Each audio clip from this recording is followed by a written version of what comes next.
Good afternoon, my friends. This is Paul, and today I'm going to be reviewing to you Freddi Fish 4, The Case of the Hogfish Rustlers of Briny Gulch for the Nintendo Switch. I used to really adore this game when I was younger. In fact, I adored the Humongous Entertainment games in general so much that I had a collection of every single game except for one, and I believe the one game I was missing was the final Fatty Bear game, which I have no memories of anymore, so it must not have been that good. This is the fourth game in the Freddi Fish franchise, but for some reason it's only the second one to be on the Switch. We're still missing 5, 1, and 2, so I will never understand the order of these releases. If you've already watched my Freddi Fish 3 review, then this is pretty much exactly the same game, just with a different setting. The controls are the same, the general premise of finding items and using them to solve problems is the same. Really the only difference is that instead of collecting golden pipes that can be found in a variety of locations, now you have to find the correct clothing in order to disguise yourselves as Hogfish Rustlers to enter the hideout and save the hogfish. These variations, of course, change every time you play, just like the previous game, but the differences aren't always so obvious at first glance. You actually have to play the game several times to figure out what all of the different paths are. To save time and to save you from looking through a walkthrough, there are 2 possible locations the hat can be in, as well as 3 possible colors. There are 2 different neckwear items, and there are multiple different letters that can be on the belt, but the belt buckle itself is always found in the same location. One interesting thing that Freddi Fish 4 tries to do to separate it from Freddi Fish 3 is that in the previous game, you would get a clue at the very end of the game that would clue you in on who the culprit was. But in this game, there are 4 possible culprits, and every single one of them will exhibit suspicious behavior at one point in the game, but when you actually get to the end game portion, you will see some kind of visual clue that'll help you nail down which of the 4 is actually guilty.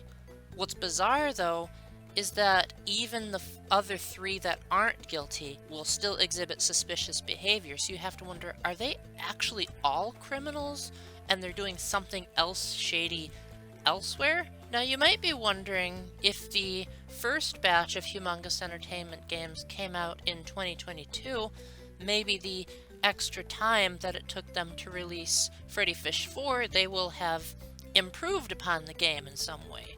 Maybe they will have remembered to put in the music this time. No, it's still pretty much the exact same game as it was in 1999. The aspect ratio hasn't been fixed, it still isn't in widescreen. They did remember to put in the music this time around, but otherwise it's literally the exact same game as it was in 1999, and also the exact same game as Freddi Fish 3, but again, just in a different setting.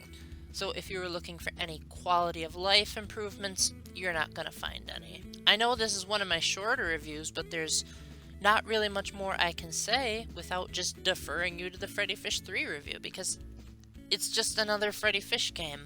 I think, in my opinion, it's slightly better and slightly worse at the same time, as it seems like the puzzles are better, albeit they're still really easy. This is still a kid's game after all. And it is nice to see what the Rustlers are doing behind the scenes, as there will occasionally be switching over the perspective to what they were up to.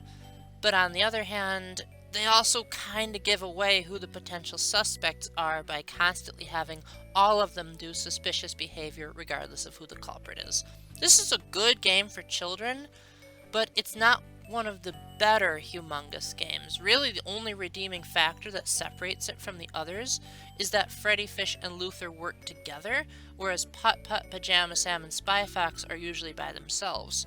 So that means that Freddi and Luther have a nice banter between the two of them, with Luther being the more silly, naive kid, and Freddi being the more level-headed, older one. I think it's worth picking up if you have a young child that's looking to increase his or her logical reasoning capacity. Otherwise, grown adults probably won't be very interested in this game unless they have a lot of nostalgia for their childhood favorites.